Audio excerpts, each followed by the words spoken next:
Hi മക്കളെ, നിങ്ങളെല്ലാവരും ഇപ്പോൾ നിങ്ങളുടെ +2 ബോർഡ് എക്സാമിൻ്റെ തിരക്കിലായിരിക്കും എന്നറിയാം. പക്ഷേ നിങ്ങൾ +2 ബോർഡ് എക്സാമിന് ശേഷം ഒരു ഇമ്പോർട്ടൻ്റ് ആയിട്ട് എഴുതേണ്ട ഒരു കോമ്പറ്റേറ്റീവ് എക്സാമാണെന്ത് നമ്മുടെ കീം എക്സാം. നിങ്ങൾക്ക് മെയിനായിട്ടുള്ള 3 കോമ്പറ്റേറ്റീവ് എക്സാമുകളാണ് നീറ്റ്, JEE അതേപോലെ കീം. അതിൽ തന്നെ ഏറ്റവും എളുപ്പമുള്ള അത്യാവശ്യം പഠിച്ചിട്ടുള്ള +1 +2 ബേസ്ഡ് ആയിട്ട് അത്യാവശ്യം നല്ലപോലെ പഠിച്ചൊരു കുട്ടികൾക്ക് ഈസി ആയിട്ട് ക്രാക്ക് ചെയ്യാൻ പറ്റുന്ന എക്സാമാണ് എന്ത് കീമിൻ്റെ എഞ്ചിനീയറിംഗ് എക്സാം. അപ്പോൾ ഞാൻ ഇവിടെ 2 ക്വസ്റ്റ്യൻസ് എടുത്തിട്ടുണ്ട്. ആ 2 ക്വസ്റ്റ്യൻസ് നമുക്ക് ചെയ്യാം. ഞാൻ എന്തിനാണ് ഈ ക്വസ്റ്റ്യൻ എടുത്തതെന്ന് വെച്ചാൽ ഇതൊരു എളുപ്പമുള്ള ക്വസ്റ്റ്യൻസ് ആണ് ചോദിക്കുന്നത് എന്ന് അറിയിക്കാൻ വേണ്ടിയിട്ടാണ്. നമുക്കൊരു ക്വസ്റ്റ്യൻ ഞാൻ വേണമെങ്കിൽ ഒന്ന് വർക്കൗട്ട് ചെയ്ത് നോക്കാം. നമുക്ക് ഈ ഒരു ക്വസ്റ്റ്യൻ ചെയ്യാം. ഫസ്റ്റ് ക്വസ്റ്റ്യൻ നോക്കിക്കേ. The rate and rate constant of A reaction as same unit.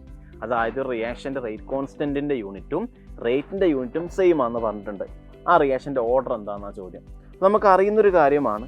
എന്താ അറിയുന്നത്? അതായത് ബേസിക് ഇക്വേഷൻ ഉണ്ട്. Rate of reaction equal to rate constant into concentration of reactant raise to order എന്നുള്ളത്.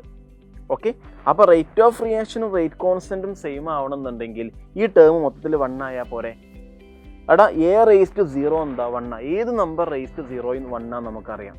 ഓക്കെ, അതുകൊണ്ട് ഇവിടെ n 0 കൊടുത്താൽ എന്നിന് എന്ത് കൊടുത്താൽ 0 കൊടുത്താൽ എ റേസ് ടു 0 എന്താ 1.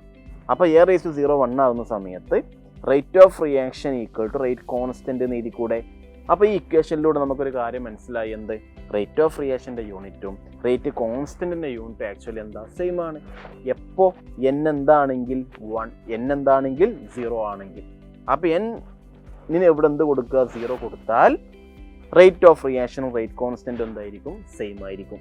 അപ്പം n 0 മീൻസ് 0 ഓർഡർ റിയാക്ഷനാണ്. അപ്പോൾ 0 ഓർഡർ റിയാക്ഷൻ്റെ റേറ്റ് ഓഫ് റിയാക്ഷൻ്റെ യൂണിറ്റും റേറ്റ് കോൺസ്റ്റൻ്റ് യൂണിറ്റും എന്തായിരിക്കും സെയിം ആയിരിക്കും. അപ്പം രണ്ടും സെയിം ആവുന്ന ഓർഡർ ഏതാണെന്ന ചോദ്യം. നമുക്ക് എന്ത് മാർക്ക് ചെയ്യാം? n = 0, അതായത് 0 ഓർഡർ റിയാക്ഷൻ. ഓപ്ഷൻ ഡി ആയിരിക്കും ആൻസർ ആയിട്ട് വരിക. എളുപ്പമാണല്ലോ. അതേപോലെ ഒരു ചോദ്യം കൂടി നമുക്ക് എന്ത് ചെയ്യാം, ഒന്ന് വർക്കൗട്ട് ചെയ്യാം. What is the quantity of current required to liberate 16 gram oxygen? 16 gram oxygen നിങ്ങൾക്ക് ഉണ്ടാക്കിയെടുക്കണം എന്നുണ്ടെങ്കിൽ, ലിബറേറ്റ് ചെയ്യണം എന്നുണ്ടെങ്കിൽ എത്ര കറണ്ട് കൊടുക്കണം, എത്ര ചാർജ് കൊടുക്കണം എന്നാണെന്ത് ചോദ്യം. എത്ര ചാർജ് കൊടുക്കണം എന്നാണെന്ത് ചോദ്യം. നമുക്ക് നോക്കാം. കാരണം യൂണിറ്റ് നോക്കുമ്പോൾ എല്ലാം കുളമ്പാണ്. അത് കറണ്ട് യൂണിറ്റ് അല്ലാതെ ചാർജിൻ്റെ യൂണിറ്റ്. അപ്പോൾ ചാർജാണ് കണ്ടുപിടിക്കേണ്ടത്. അപ്പോൾ നമുക്ക് അറിയേണ്ട ഒരു കാര്യം ഉണ്ടെന്ത്, ഏതൊരാൾക്കും നിങ്ങൾ 1 ഫാരഡ് കൊടുത്താൽ അയാളുടെ ഇക്വലൻ്റ് മാസ്സാണ് ഡെപ്പോസിറ്റ് ചെയ്യുക. അത് നമുക്ക് പ്രൂവ് ചെയ്യാം. അതിന് കുറേ ഇക്വേഷൻസും ഒരു ഫാരഡേയുടെ ഒരു ഇക്വേഷൻ ഉണ്ട്. ആ ഇക്വേഷൻ വെച്ചിട്ട് നമുക്ക് പ്രൂവ് ചെയ്യുന്നൊരു കാര്യമാണ് എന്ത്, ഏതൊരാൾക്കും 1 ഫാരഡ് കൊടുത്താൽ അയാളുടെ ഇക്വൽ മാസ് എന്താണോ അതാണ് ഡെപ്പോസിറ്റ് ചെയ്യുക. അപ്പോൾ നിങ്ങൾ ഓക്സിജന് 1 ഫാരഡ് കൊടുത്താൽ എത്ര ഡെപ്പോസിറ്റ് ചെയ്യുക? ഓക്സിജൻ്റെ ഇക്വൽ മാസ് ഡെപ്പോസിറ്റ് ചെയ്യുക. ഓക്സിജൻ്റെ ഇക്വൽ മാസ് എന്താ? ഓക്സിജൻ്റെ അറ്റോമിക് മാസ് എന്താ? ഓക്സിജൻ്റെ അറ്റോമിക് മാസ് 16 ആണ്. അപ്പോൾ ഇക്വൽ മാസിന് കണ്ടുപിടിക്കുക അറ്റോമിക് മാസ് ബൈ വാലൻസി. ഓക്സിജൻ്റെ വാലൻസി എന്താ? Oxygen is divalent. അപ്പോൾ വാലൻസി എന്താ 2 ആണ്. അപ്പോൾ 16/2 ചെയ്ത് എന്ത് കിട്ടും? 8 കിട്ടും. അപ്പോൾ ഓക്സിജൻ്റെ ഇക്വൽ മാസ് 8 ആണ്. ഓക്സിജൻ്റെ അറ്റോമിക് മാസ് 16/2 ചെയ്താൽ എന്ത് കിട്ടും? 8 കിട്ടും. അപ്പം 1 ഫാരഡ് നിങ്ങൾ ഓക്സിജന് കൊടുത്താൽ 8 ഗ്രാമാണ് ഡെപ്പോസിറ്റ് ചെയ്യുക. അപ്പോൾ 8 ഗ്രാം ഡെപ്പോസിറ്റ് ചെയ്യാൻ എത്ര വേണം? 1 ഫാരഡ് വേണം. അപ്പോൾ 16 ഗ്രാം ഡെപ്പോസിറ്റ് ചെയ്യാനോ 2 ഫാരഡ് വേണ്ടി വരും. 2 ഫാരഡ് മീൻസ് 2 × 96500. അത് ചെയ്താൽ നിങ്ങൾക്ക് എന്ത് കിട്ടും? ഓപ്ഷൻ ഇ ആയിരിക്കും എന്തായിട്ട് വരിക, ആൻസർ ആയിട്ട് വരിക. അപ്പോൾ ഇത് കഴിഞ്ഞ പ്രാവശ്യം ചോദിച്ചിട്ടുള്ള ചോദ്യങ്ങളാണ്. അപ്പോൾ നമുക്കിതിൽ നിന്ന് എന്ത് മനസ്സിലാക്കാം? ചോദ്യങ്ങൾ അത്യാവശ്യം പഠിച്ചൊരു കുട്ടിക്ക് +1 +2 ബേസിക് ഐഡിയ ഉള്ള, അത് അത്യാവശ്യം പഠിച്ച കുട്ടികൾക്ക് ക്രാക്ക് ചെയ്യാൻ പറ്റുന്ന എക്സാമാണ് എന്ത് കീം എക്സാം. അപ്പോൾ എന്ത് ചെയ്യാൻ, നിങ്ങൾ കോൺഫിഡൻസ് ഒന്നും പോകരുത്.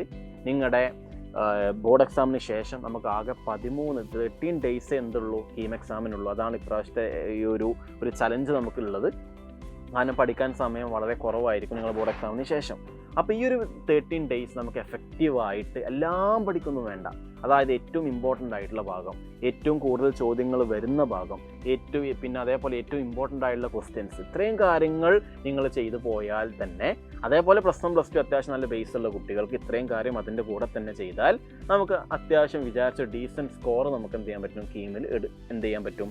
കീമിൽ ലഭിക്കും. കാരണം നിങ്ങൾക്ക് മാത്രമല്ലല്ലോ, എല്ലാ കുട്ടികൾക്കും 14 ഡേയ്സ് ഒക്കെ പഠിക്കാനുള്ളൂ. അതുകൊണ്ട് ഈ സമയത്ത് നിങ്ങൾ എത്രത്തോളം എഫക്റ്റീവായിട്ട് പഠിക്കുന്നുണ്ടോ, എത്രത്തോളം നല്ല ആവശ്യമുള്ള പഠിക്കേണ്ട കാര്യങ്ങൾ നല്ല ഫോക്കസ് ചെയ്ത് പഠിക്കുന്നുണ്ടോ, അതിനനുസരിച്ച് നമുക്ക് നല്ലൊരു സ്കോർ എന്ത് ചെയ്യും ഈ ഒരു എക്സാമിലൂടെ നമുക്ക് ലഭിക്കും. അതുകൊണ്ട് ഒട്ടും ടെൻഷനൊന്നും അടിക്കേണ്ട. നല്ലപോലെ എന്ത് ചെയ്യുക, ഇപ്പം നിങ്ങൾ ബോർഡ് എക്സാം തന്നെ ഫോക്കസ് ചെയ്യുക. അതിനുശേഷം നമുക്ക് നല്ലൊരു സിസ്റ്റമാറ്റിക് പ്ലാനിലൂടെ പോകണം. കീം 2.0 ബാച്ച് ലോഞ്ച് ചെയ്തിട്ടുണ്ട്. അഡ്മിഷൻ തുടങ്ങിയിട്ടുണ്ട്. നിങ്ങൾക്ക് എന്ത് ചെയ്യാം, എത്രയും പെട്ടെന്ന് എന്ത് ചെയ്യാം, ഈ ബാച്ചിൽ എന്ത് ചെയ്യാം, അഡ്മിഷൻ എടുക്കാം. നല്ലപോലെ പഠിക്കുക. കോൺഫിഡൻസ് പോകരുത്. പഠിക്കുന്ന അത്യാവശ്യം ബേസിക് ഐഡിയ ഉള്ള ഒരു കുട്ടികൾക്ക് ഒരു എഫക്റ്റീവ് ഒരു റിവിഷനും കൂടി ചെയ്താൽ ക്രാക്ക് ചെയ്യാൻ പറ്റുന്ന എക്സാം തന്നെയാണ് ഈ ഒരു എക്സാം. അപ്പോൾ നമുക്ക് ബാച്ചിൽ വെച്ച് കാണാം. അതുവരെ